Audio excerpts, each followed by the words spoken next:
pipes for the Ironhead.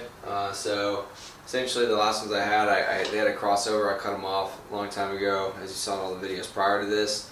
But with that being said, I welded metal back over, but it didn't seal all the way, so there was some exhaust leaks. I'm not saying that's the entire issue why the bike was basically like losing power and not tuning right with the carb, but it definitely doesn't help. So I went ahead and replaced them with these right here. So these are just some cut slash drag pipes. So we're gonna open these up and get them on the bike. It's gonna be relatively short video, just kind of see on the bike and see how it runs. And then in the next video we'll start doing the speedometer. So if I don't change shirts between this video and the next video, that's why. But let's get these opened up and see what they look like. Alright, so here's one. As you can see, it has the slash cut at the end. And it has a bracket here, which I won't be using to mount them because I had to obviously make my own mounts, so I'll be using those.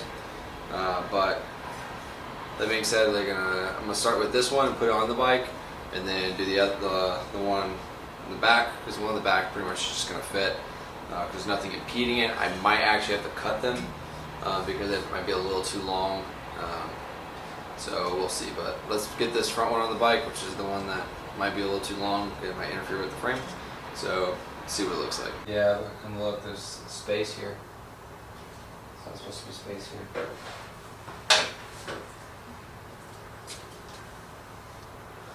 Yeah, you need some. Well, look at the other ones. Those. Yeah, it's shorter. Yeah, I'm going to cut it down. Let's see it. Put it back on.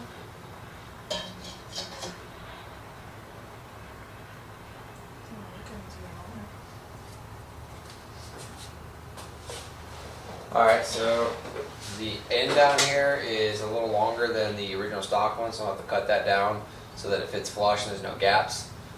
So yeah, it's a little unfortunate, but there's not exactly going to be any like stock fitting pipes for this, so I'm going to have to modify a little bit as long as I don't have to weld anything. So yeah, it's going to be great.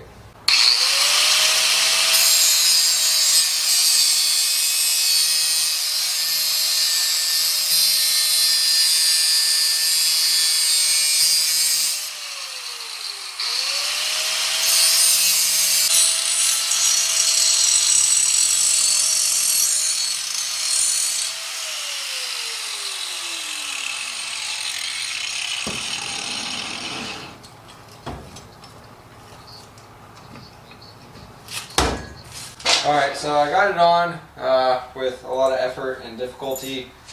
So I had to cut down the opening, obviously, to get the slats to line up. And then it was too large, and the clamp wouldn't actually constrict the pipe. So I had to put some of this high heat tape on it that I used for like the exhaust manifold to seal it, just to thicken up the exhaust port, and then fit it on and clamp it down on that. So now they're tight, they're not moving. I had to modify a couple of the brackets and just change out the bolts I was using. So there it looks right there, sweeping nice, good. I'll probably still have to wrap it because it's gonna blue.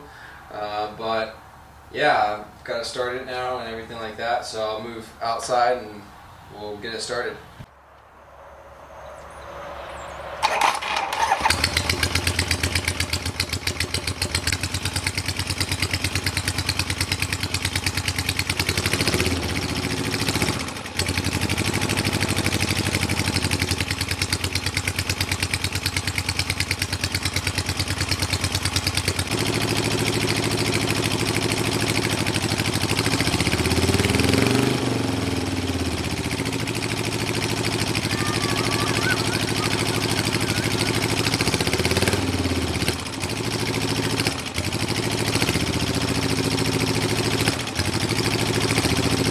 So as you can see, I got it on.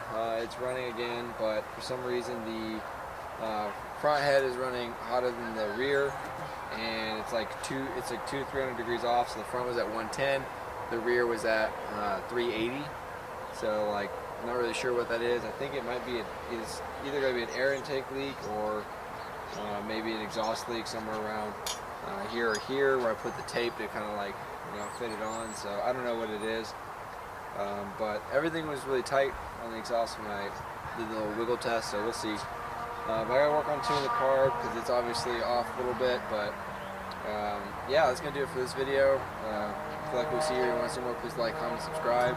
If you do know why the front head's running at 110 versus the rear at 380, please comment down below, let me know.